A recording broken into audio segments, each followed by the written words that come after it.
बुजुर्ग और साथियों, मुझसे पहले सारी बातें कोहली जी ने भी बता दी और रामनिवास जी के पूरे विधायक ने बातें बताई। मैं आपको एक बात पूछना चाहता हूं, सिर्फ मेरा एक छोटा सा सवाल है, कोई बड़ी बात नहीं है। भाई यहाँ के जो जनप्रतिनिधि हैं, चाहिए तो ये था कि जब चौधरी भूपेंद्र सिंह हुड्डा की सरकार थी, कोई भी धरना प्रदर्शन इस इलाके में होता, हरियाणा प्रदेश में होता, तो हमारे लोकल विधायक और लोकल सांसद लोगों के बीच में जाते थे, लोगों की बातें सुनते थे, वो मुख्यमंत्री जी को बताते थे और मुख्यमंत्री जी उसका अनुदान करते थे। तो यहाँ पर आपका मेंबर पार्लियामेंट आया कि नहीं आया?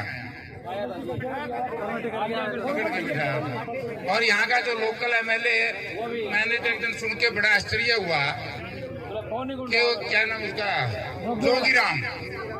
जोगीराम कहता है मेरा टेलीफोन नहीं उठाया। मैं उस दिन भी कह के गया था, अगर विधायक का टेलीफोन उसी की पार्टी का डिप्टी चीफ मिनिस्टर, जिसने अपने व्यापार के लिए इस इलाके को उजाड़ने का काम किया और उसी का महकमा डिप्टी चीफ मिनिस्टर, और टेलीफोन न उठाओ तो या तो इस्तीफा दे या फिर दाल में काढ़ा है, बेईमान वो भी उतना ही है जितना दुष्यंत चौटाला है, जितना मनोहर लाल। सारी दाल काली है, फिर सारी दाल तो रखने से भी ठीक नहीं होती, या तो फिर खिंडानी पड़ेगी।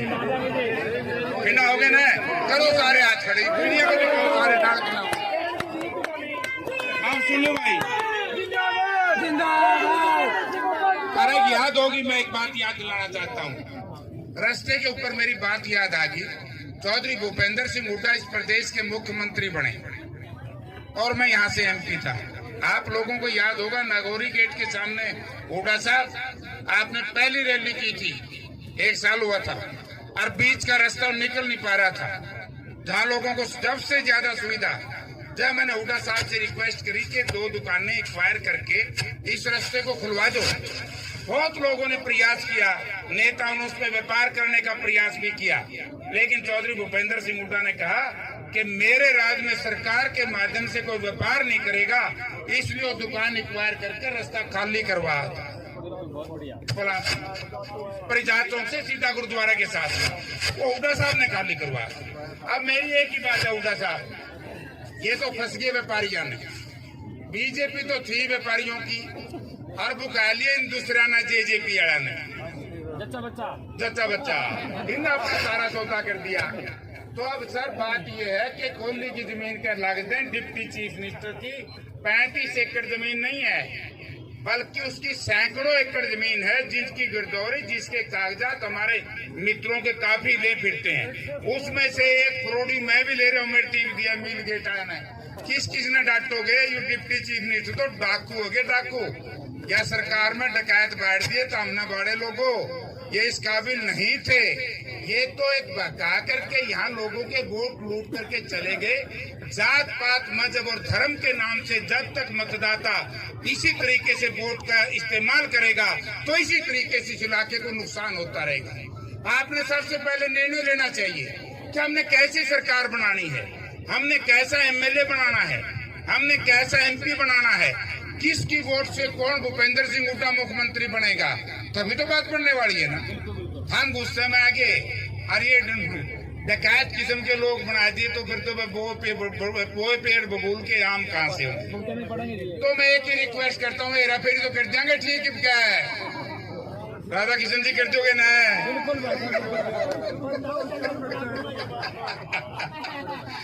मैं तो एक बात कहता हूँ, मैं हुड्डा साहब से एक रिक्वेस्ट करूंगा, क्योंकि इस इलाके ने मेरा व्यक्तिगत तौर से, पार्टी के हिसाब से भी, क्योंकि मैं तो जोन सी पार्टी में गया था, हमने एमपी पक्का बनाया, पार्टी पुर्टी का फ्रेज उस वक्त था नहीं, लेकिन ये मैंने फ्रेज रख लिया, क्योंकि इंडिपेंडेंट जी के पास से भी मैं हुड्डा साहब के साथ रहा, कांग्रेस के साथ मैं जब भी नहीं रहा। अब मेरी रिक्वेस्ट सर आपसे ये है, इसको मैंने बहुत माइनॉरिटी देखा है।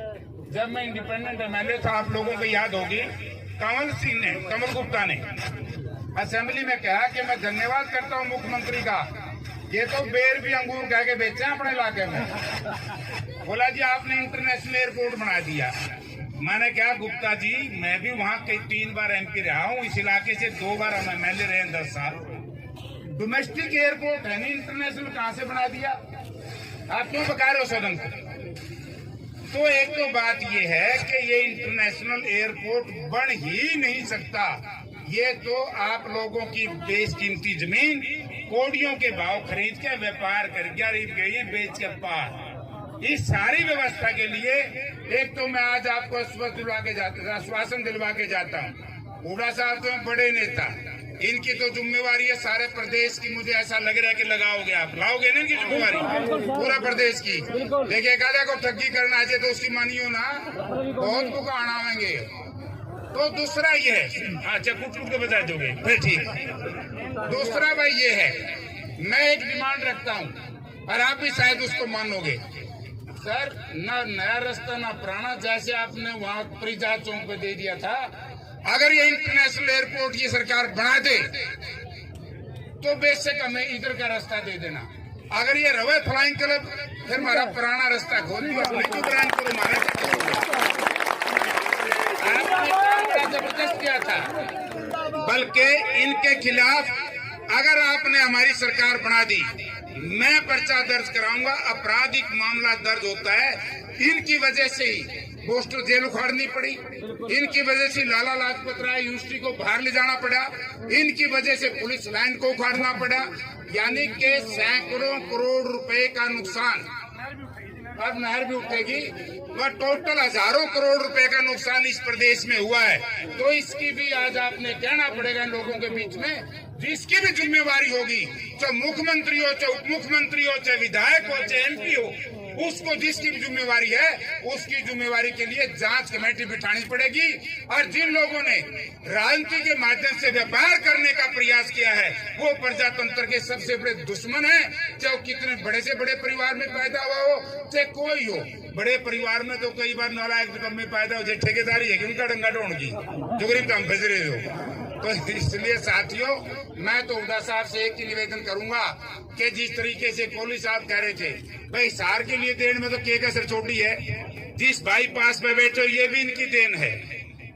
आपके साथ से जो जा रहा था जहाँ ये मिलता है वो भी हुड्डा साहब की देन है। और एक बाईपास और बनना है जो खरड़ के साथ से आएगा, वो भी हुड्डा साहब की देन है।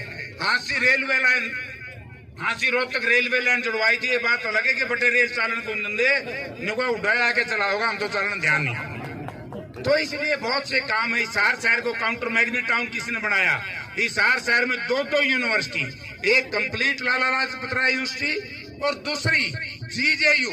जब हुड्डा साहब सत्ता में आए शायद इसकी डी ग्रेड था, डी ग्रेड से ए ग्रेड में लाने का काम चौधरी भूपेंद्र सिंह हुड्डा ने किया और एचएयू को इंटरनेशनल लेवल पे अंतर्राष्ट्रीय सत्र पे आगे बढ़ाने का काम एचएयू का इन्होंने किया। तो एक ऐसा शहर हरियाणा प्रदेश में जिसमें 3 यूनिवर्सिटी हैं। हरियाणा में किसी एक प्रदेश शहर में 3 सरकारी यूनिवर्सिटियों से लोगों बता दो। उसके बावजूद भी मुझे तकलीफ जब आई जब आपने चौधरी भूपेंद्र सिंह हुड्डा से उतारे उम्मीदवार जो मैदान में इन्होंने उतारे उनको हरवाने का काम किया। और उनमें कुछ लोग ऐसे भी आए बीच में जिन्होंने अच्छे उम्मीदवारों को भगाने का काम किया। तो इसलिए ये सारी बातें आपने इसके विचार करके, और मैं ऐसे करी चल जावा नहीं, जब भी घर सरपंच सलाह करो ना बोले मैं इसलिए आनी नहीं देखेंगे कौन सा जो की है, किसी माँ की सीटी, नानी की सीटी। आलू खरीदन भी तो हमें 1 घंटा ला दो, काना तो नहीं, लंगड़ा तो नहीं, लुल्ला तो नहीं। अब वोट देंगे उन्हें मेरे देर लाई तो हमने हमारी छुट्टी करती, इन्हें तारी छुट्टी करती, फिर ज्यादा क्या खाते। तो भाई इसके तोड़ दोगे ना। मैं तो एक ही रिक्वेस्ट करूंगा हुड्डा साहब, हमारी यूनिवर्सिटी वहां ले गए वो भी गलत है, क्योंकि लाला लाजपत राय यूनिवर्सिटी के जितने भी साइंटिस्ट हैं, जितने डॉक्टर हैं, वो नहीं चाहते यूनिवर्सिटी वहां बने। उस यूनिवर्सिटी को जो बिल्डिंग बन गई ठीक है, बाकी का एरिया जहां आपने नींव पत्थर रखा था हमारा वहीं आबाद कराना और आगे से जो भी सेक्टर हो हमारा इस इलाके में कटवाना। और ये इंटरनेशनल एयरपोर्ट ये बना दें तो ठीक है जी। अर्जी हो फ्लाइंग क्लब हमारा बीच वाला रास्ता दे दियो जी। इनने तो कमबख्ता न फंस गए, कहते हैं ना जलाद प्रवृत्ति का राजा जब जलालत पे उतर आए लंगड़ा के फंस गए। मैं यह बात कह दूं नहीं, राधा किशन फिर ये और रुसेंगे यार, मैं है कहने लग रहा हूँ नहीं रुसेंगे भाई, तोड़ हो गया कह दो नहीं, जच्चा बच्चा बीजेपी सीजेपी की बात करो कि जगह करो भाई, छड़े ले उठा सब तोड़ हो गया। यही एक रिक्वेस्ट करूंगा, हुड्डा साहब 10 महीने तो काट लेंगे, लेकिन 14वें महीना पाचा जब आप आओ, जैसे आपने रेल बनाई, जैसे आपने एक्सप्रेस हाईवे बनाई शहर में, जैसे आपने यूनिवर्सिटियां बनाई, जैसे आपने काउंटर मैग्नेट टाउन बनाया शहर को, ऐसे ही हमारे इस इलाके को सड़क दे दियो, आपकी बड़ी मेहरबानी होगी। और अब ये इलाका आपकी सरकार बना करके इस सांस लेगा। आपका बहुत बहुत धन्यवाद।